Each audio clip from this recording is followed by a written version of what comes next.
livre para todos os públicos.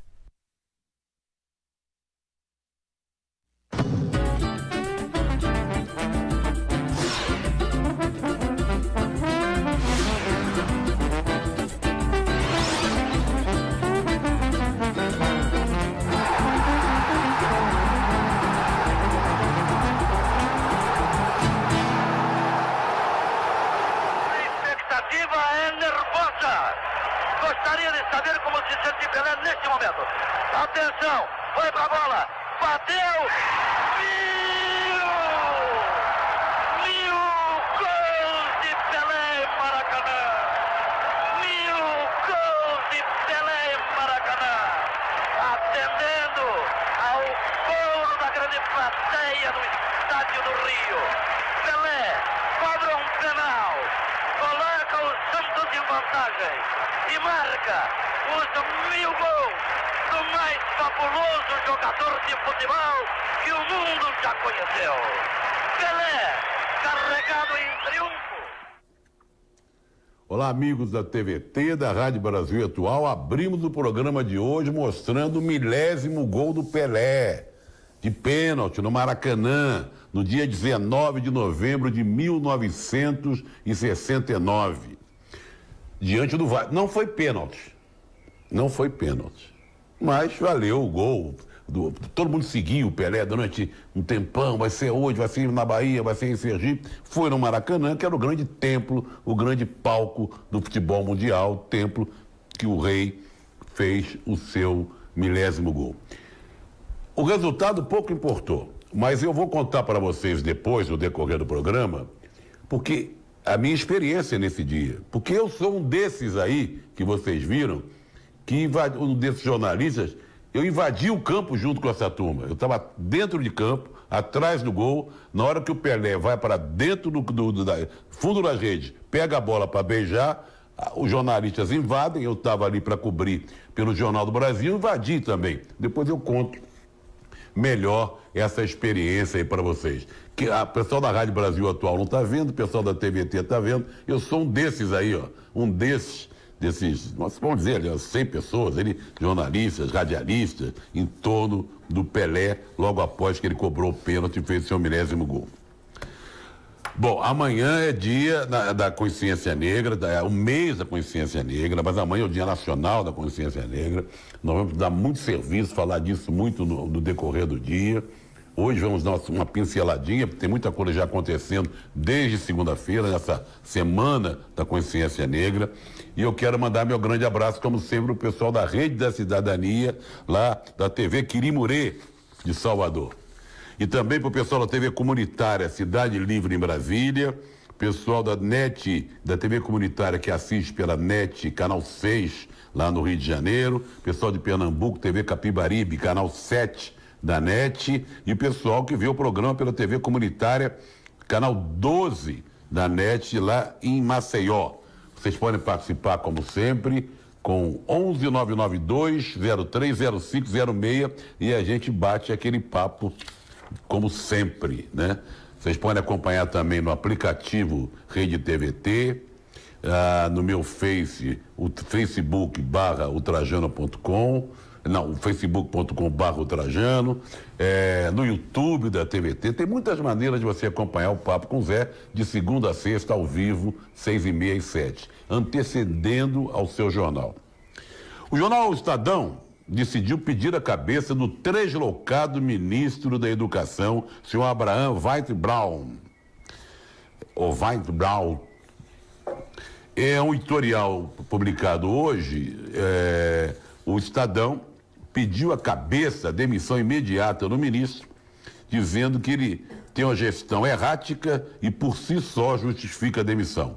Diz o Estadão: não é de hoje que o ministro se porta em desacordo com a decência que deve pautar a conduta de um servidor do primeiro escalão da República.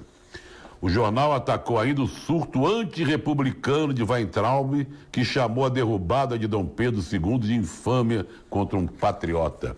Trata-se de um translocado, de um boquirroto, de um metido à besta. É inacreditável termos esse sujeito como ministro da Educação. Ele adora ficar no Twitter ofendendo, xingando, tirando um sarro, provocando. É um negócio, olha, é muito desagradável, para não dizer outra coisa. Vamos falar agora, voltar aqui, eu vou voltar para a página 3, deixar essa para lá, falar de uma entrevista que o Juliano Medeiros, presidente do PSOL, deu para o UOL, dizendo o seguinte, que o PSOL pela primeira vez vai adotar uma política mais ampla de alianças de olho nas eleições para prefeituras no ano que vem, municipais de 2020. O objetivo, segundo ele, é aumentar a força da esquerda, a força da oposição contra o governo Bolsonaro.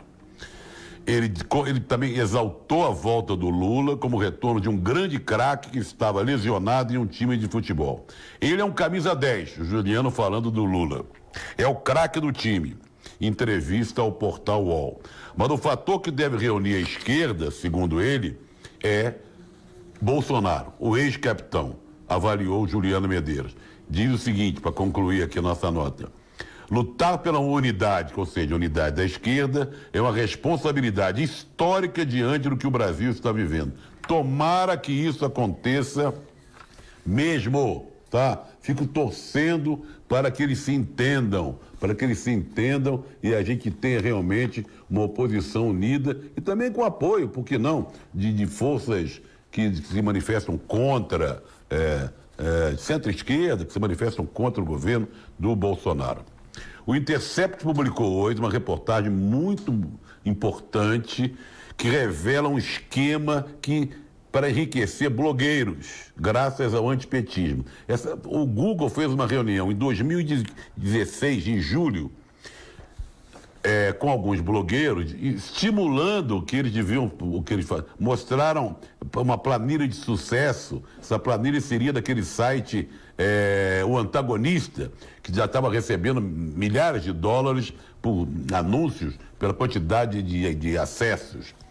O pessoal saiu de lá muito alegre e satisfeito, e daí em diante dispararam vários sites com várias fake news, provocando o impeachment da Dilma e transformando a eleição no que vocês viram que aconteceu. A reportagem do Intercept cita os sites Diário do Brasil, Jornal do País, Notícias Brasil Online e Pensa Brasil. E ainda o Verde e Amarelo e The News Brasil, hoje desativados. Olha, é uma gentalha, tá? Gentalha. Eu vou chamar um pouco de música, que eu não sei onde eu coloquei, mas 5. Vamos ver o 5. Fazer o 5, tá aqui. O Francis Raime, pasmem, está fazendo 80 anos, já fez 80 anos em agosto. Mas está saindo um disco comemorativo agora, em novembro. E ele convidou vários parceiros, gente do primeiro time, do naipe máximo da música popular brasileira, para cantar, para tocar com ele e tal. Uma deles, poxa, que convite sensacional, um dos parceiros dele, se chamou Chico Buarque, e o Chico interpreta a canção Laura, que é dedicada à neta do Francis Raime. Foi publicado no UOL hoje, vamos ver e ouvir Chico Buarque cantando um trecho da música Laura, do comemorativo aos 80 anos do Francis Raime.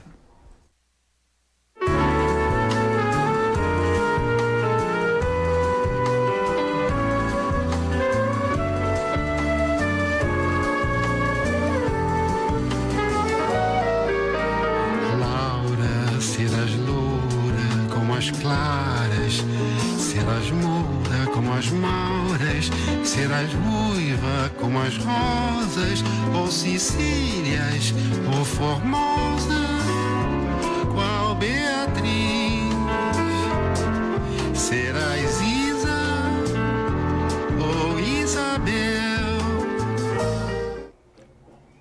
Tá aí, parabéns ao Francis Raime, parabéns ao Chico por interpretar a música Laura em homenagem à netinha do Francis Raime. O Ronaldo Santista diz que a elite branca não perdoa as pessoas que elas condenaram ao eterno fracasso que ousam fazer sucesso. Pelé não é uma pessoa, é uma instituição. O Luizão de Poate, que amanhã é o dia da consciência negra, falamos aqui na abertura. Estarei lá, Lula livre, um forte abraço. Boa noite. Lula, Roberto do Capão Redondo, um abraço. Lula, muito bom sua presença pelo Brasil. Lula foi uma festa incrível lá em Recife, né? Mais de 250 mil pessoas recepcionando o presidente Lula. Boa noite, Zé. Não perca seu programa. É o Jairo de Camaçari. Trajano, aqui é o Júlio de Santo André. Moro perto da favela onde o Lucas desapareceu. Um absurdo, absurdo. Manda um alô pro Tássio Calil, do Conjunto Teotônio Vilela, aqui em São Paulo, Zona Leste. A Regina Scaff, de São Bernardo do Campo. Por favor, notícias do Porteiro. Bem lembrado. Cadê o Porteiro? A gente fica falando, cadê o Queiroz, cadê o capitão Adriano e cadê o Porteiro? Bem lembrado. A Marinalva Góes, Salvador, Festival Lula Livre foi ótimo, um abraço. Lula livre, a justiça enfim venceu. Sou Deraldo Oliveira Andrade, moro em Salvador, Bahia. E como sempre, o Juarez e o filho Pedrão de Mogi das Cruzes, 1000 gols é só para o rei, fora o ministro da Educação, esse boca e roto mitidão. Bom, o Campeonato Brasileiro, teve 2 jogos ontem, pela 32ª rodada. Vasco 1, Goiás 1, o Goiás empatou no final. E o Cruzeiro, hein? Quem diria? 0-0 com o Avaí. Cruzeiro está numa draga de fazer gosto. Depois desses 2 jogos, a rodada fechou. Vamos à classificação, como ficou, terminada a 32ª rodada no campeonato. Flamengo, campeão. Não tem nem neira nem beira, não tem o que discutir. 81. Palmeiras, 68. Santos, 65. Santos e Palmeiras estão disputando ali, brigando pela 2ª colocação. Por que é importante? Tem mais grana, se eu não me engano, mais 4 milhões. Mais 4 do terceiro, que além do prêmio, não sei qual é, não lembro, mas ganha mais 4 milhões quem ficar em segundo. E o Grêmio ali correndo por fora, mas garantindo, por enquanto, a presença na Libertadores. Virando a página, o Atlético Paranaense, brigando pelo 4º lugar. São Paulo, 53, também brigando pelo 4º lugar. Internacional e Corinthians, teoricamente, em termos matemáticos, tem chance de ficar na Libertadores. Acho difícil para Corinthians e Internacional. Virando a tela, nós temos pessoal da Sul-Americana, Bahia e Vasco com 44, Goiás, que empatou ontem, foi uma campanha até razoável, 43, Fortaleza do Rogério Ceni, que já se livrou do rebaixamento com 42. Aí temos o Atlético Mineiro, que faz uma campanha pífia também, 41. Botafogo, que ainda corre um risco de rebaixamento, pequeno, mas corre. Ceará também com 36, Ceará com 36, Cruzeiro com 36. Esses 3 correm o risco. Menos, né? Mas correm. Vamos agora aos 4 últimos. Fluminense, que com os resultados de ontem, voltou para a zona do rebaixamento, com o empate do Cruzeiro. CSA 29, CSA praticamente já era, o Fluminense tem 35, CSA 29, Chapecoense 25 e o Avaí ontem oficialmente já decretou a sua queda para a Série B. Vamos ver agora, a gente sempre costuma colocar as chances de rebaixamento, porque chance de primeiro lugar, todo mundo já sabe que é o Flamengo campeão, não tem o que discutir, né? Vamos lá, chance de rebaixamento. O Avaí, matematicamente, já era. Então vamos aos outros. Chapecoense, praticamente já era. As chances de cair estão na faixa de 99% ou mais, 99,96%. Segundo o pessoal do Infobola, chance de gol e Departamento de Matemática da Universidade Federal de Minas Gerais. Depois vem o CSA, perigando também, perigando demais. Olha, com toda certeza, gente, o Avaí já caiu, Chapecoense e CSA também devem cair. Não desejo isso, mas estou falando pelos números. Aí vem a última vaga, Fluminense, com 39%, 27%, 36%, é uma chance razoável, mas tem que se mancar. O Cruzeiro está se livrando, mas está na faixa de 31%, 36%, está pau a pau com o Fluminense. Aí vem o Ceará, que pode respirar mais um pouco, está na faixa de 20%, 19%. E vem o Botafogo, que aí está mais tranquilo ainda, que é tranquilo, vírgula, né? Mas com 15%, 17%. Ou seja, gente, Avaí já caiu, Chapecoense e CSA praticamente já caíram e fica faltando uma vaga em disputa, Fluminense, Cruzeiro, Ceará e menos o Botafogo, tá? Vamos falar do tapetão? Vamos falar do tapetão. tem uma enquete. Eu vou chamar primeiro a enquete, depois eu explico. Você acredita que o tapetão é o @ultrajano possa interferir de novo na definição dos rebaixados do Campeonato Brasileiro? Porque o tapetão costuma entrar em campo quando tem coisas assim. Vamos lá, o que o pessoal está achando? Pim, piriri. Não tem essa, né? A gente não tem essa enquete? Não tem. Não tem essa enquete. Então, infelizmente, não tem. Fico devendo a vocês. Amanhã eu falo. A história é o seguinte: é o impasse entre o Vasco e a CBF. O Vasco contratou o atacante Cleiton, que jogou pelo Bahia, era do Atlético, mas do Atlético ele assinou a súmula e não entrou em campo. O jogador que jogar por 3 times diferentes, né, do Campeonato Brasileiro, o terceiro, no caso o Vasco, botou em 7 partidas e sofreria uma grande punição, mas o Vasco disse que ele não chegou a entrar em campo com a camisa do Atlético e consultou a CBF antes. Recuperou? Vamos lá, vamos recuperar então. Olha lá. Sim, 60% acham que o tapetão vai entrar em campo e prejudicar ou beneficiar alguém, tá? Então o Vasco está nesse imbróglio aí, mas parece que não vai acontecer nada em relação a esse Cleiton. Vamos falar do 1000º gol que eu coloquei no início do programa? Olha, gente, está fazendo 50 anos hoje. Eu estava lá, era um jovem repórter do Jornal do Brasil, credenciado para ficar dentro de campo e atrás do gol.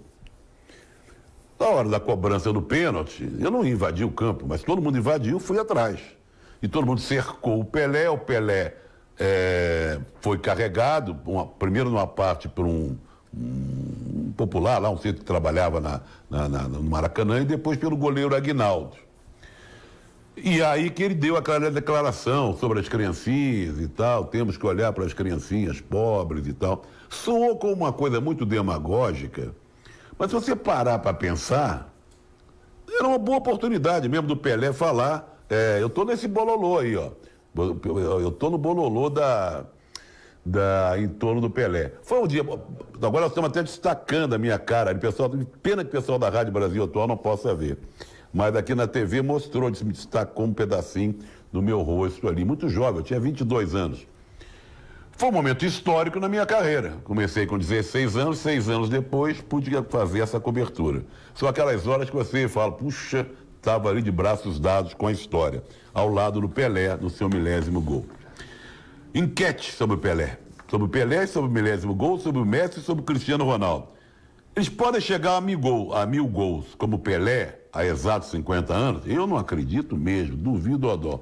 Vamos ver, a maioria também não acredita, mas a maioria que eu achei que era a maioria mesmo. 58% acham que não.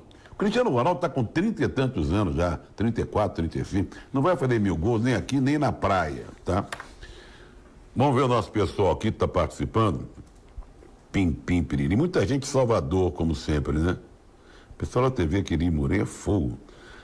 Iassen, Salvador, fora da África, o Brasil é a maior comunidade negra. E aqui onde o racismo é muito forte, principalmente das forças policiais. São policiais ou capitães do mato? E olha que 80% desses policiais são negros. Genivaldo de Santo André, cadê o Queiroz? E cadê o porteiro? Alguém lembrou aqui. Célia Tatá do Ipiranga, se apoderaram do nosso verde e amarelo, absurdo, mas eu me nego a usar essas... Tem que usar o verde e amarelo, não é na propriedade deles, não. Zé Abraço do Luiz Antônio de Santo André. Uma das cores que ainda estava dando alegria é meu Santos. O Bozo foi lá para estragar. Estragou pouco. O Santos, a história do Santos não se confunde com a história dele. E o Zé Aguinaldo de Salvador, Lula sempre livre. Eu vou falar aqui agora de um grande ator que completaria hoje 83 anos de idade. A irmã dele, a Lúcia, sempre manda mensagens para a gente. Espero que ela esteja assistindo. Francisco Milani nasceu no dia 19 de novembro de 1936, morreu em 13 de agosto de 2005, aos 68 anos. Começou na Tupi, na TV de Vanguarda, um baita ator. Trabalhou com o Duvaldo Viana Filho, no Centro de Cultura Popular, da UNE, foi perseguido pela ditadura, teve que interromper a carreira dele por 8 anos. depois voltou ao Rio de Janeiro, foi vereador no Rio de Janeiro, fez teatro, cinema, novela, foi do Partidão, dirigiu programas do Chico Anísio, Jô Soares, e aquele personagem dele, o Tolerância Zero, Saraiva, marcou demais. Marcou demais. Mas ele fez outros grandes personagens, mas um dos últimos dele foi o Saraiva, que era Tolerância Zero. Saudades do grande Francisco Milani, tá? Gente, que aquele Lacombe se cale, que andou falando besteira, esse Lacombe, que era um jornalista esportivo, que agora está na Bandeirante, e se arvora de ser defensor do Bolsonaro e tal, fala grosso, eu vou falar grosso com você aqui também, diz que o caso da Ágata, não, vocês ficam acusando a polícia, que foram os traficantes, falou do Brizola, que o Brizola na época de governo dele no Rio, não deixava a polícia subir no morro. Não era nada disso, não era bem assim. Só não deixava meter o pé na porta. Respeitava o endereço, a moradia das pessoas pobres. Pois bem, no caso da Ágata, o inquérito da Polícia Civil aponta que um PM, um cabo, se não me engano, causou a morte da menina Ágata. Mais de 20 pessoas foram ouvidas no inquérito, incluindo os pais de Ágata, o motorista da Kombi que ela estava com a mãe, no momento que foi atingida. De acordo com o documento da Polícia Civil, o tiro que matou a criança era direcionado a 2 homens que estavam em uma motocicleta. A dupla supostamente estaria fugindo de uma blitz. Segundo o inquérito, esse PM que atirou deu um tiro de advertência. Ah, tiro de advertência. Deixa pra lá, sabe? Nos fugitivos. O relatório do Instituto Criminalista da região apontou que o projétil encontrado no corpo de Ágata é idêntico ao usado pelos fuzis. Ele mesmo revelou e disse que estava em estado de choque porque um companheiro dele de farda tinha morrido 3 dias antes. Tá aí o pacote anticrime, de estado de choque, né? Violenta emoção. Olha o que dá. O que foi? Excludente de ilicitude, beleza. Pacote anticrime do juiz aí. Bom, vou ler aqui um trecho do texto de ontem de Sakamoto. Pior que um governo que estimula o desmatamento com discursos e ações é um governo que, quando colocado contra a parede, não tem coragem de assumir o que faz. Ele está se referindo ao crescimento do desmatamento que passou. O Bolsonaro passou meses afirmando que os dados do sistema que produz alertas diários de alteração na cobertura vegetal eram imprecisos. Ele dizia que seria necessário esperar os resultados do PRODES, levantamento anual sobre as perdas nas florestas. Agora que os números foram divulgados, veio a surpresa. Um aumento de 29,5% na perda de cobertura florestal entre agosto de 2018 e julho de 2019. Na comparação com o período anterior. Diz o Tasso Azevedo, coordenador técnico do Observatório do Clima, é injustificável quando o país conta com conhecimento e as ferramentas para combater o desmatamento, mas o governo se esquiva de usá-los. Na campanha presidencial, o ex-capitão já prometia passe livre para o pessoal do desmatamento. Eles se sentem à vontade de botar fogo, tá? Está aí. E, gozado, o Sakamoto tem toda a razão. Esse governo, quando é responsabilizado por um crime, por uma atitude perversa, ele desvia o foco e passa a acusar. Por exemplo, o aumento do dólar, esse príncipe aí, que talvez fosse o vice do Bolsonaro, só não foi porque o Bolsonaro achou que ele era gay, diz que a culpa da alta do dólar é o Lula, a soltura do Lula. Tá? Vamos lá. Hoje faz 20 anos, um grande sujeito, conheci de perto, trabalhei com ele, do Plínio Marcos, dramaturgo, escritor, diretor, ator, jornalista, poeta, nossa, que figura o Plínio Marcos. Ele nasceu em Santos, era torcedor fervoroso do Santos, em 29 de setembro de 1935, morreu cedo, aos 64 anos, em 19 de novembro de 1999. As peças dele fizeram e fazem até hoje muito sucesso. 2 Perdidos numa Noite Suja, Navalha na Carne, O Abajur Lilás. Bom, vamos ver um trecho grande, Plínio Marcos. Vamos relembrar um trecho de uma entrevista dele ao programa Roda Viva, da TV Cultura, de 1988. ditadura, qualquer pessoa que tente botar a pata na mão na minha cabeça para me dirigir é uma ofensa. E a política consiste nisso. São grupos de pessoas disputando para ver quem tutela o resto do povo. Então tudo consiste na habilidade do mais esperto ou na brutalidade do mais forte. Mas a religiosidade, que não é as religiões oficiais, evidentemente, a religiosidade consiste no seu autoconhecimento, a atenção sobre você mesmo. Esta te leva a você não querer ser nem poder, nem querer que ninguém exerça poder sobre a sua cabeça.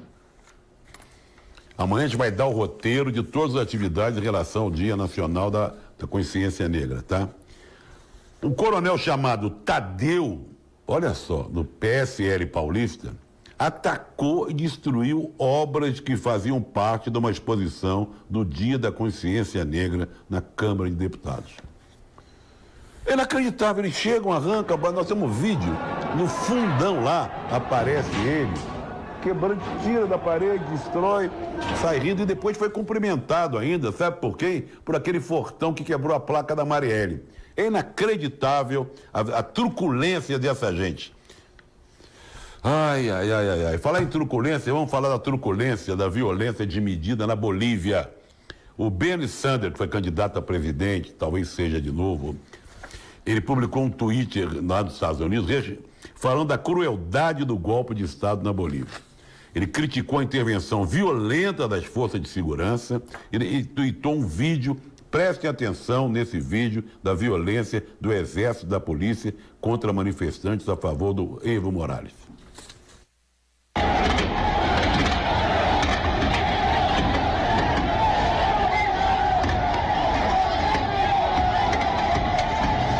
Já começou a joda.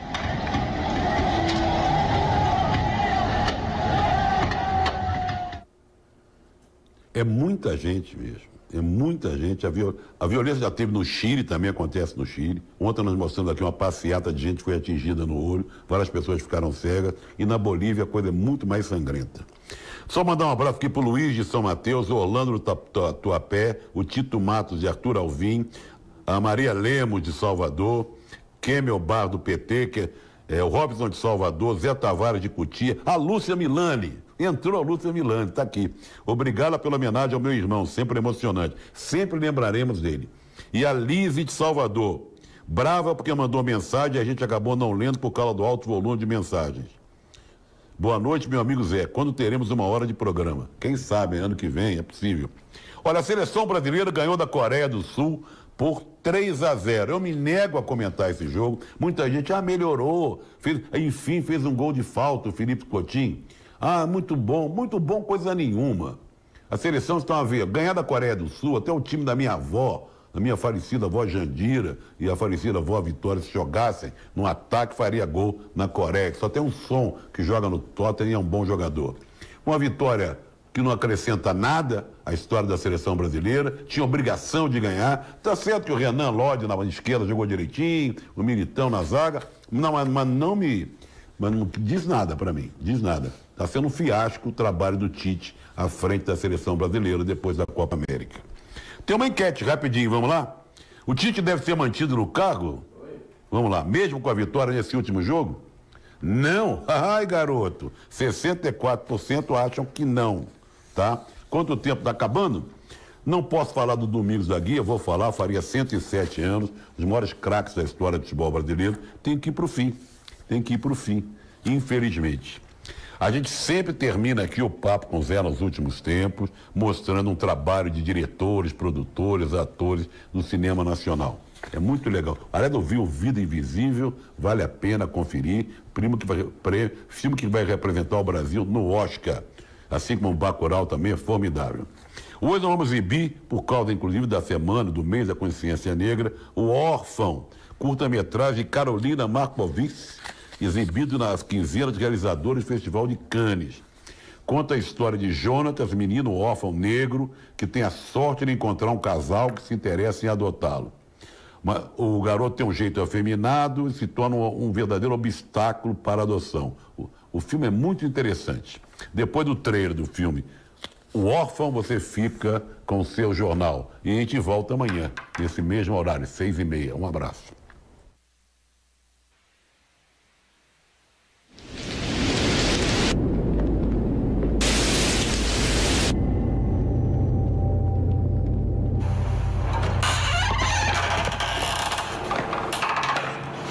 tenho uma boa notícia para você.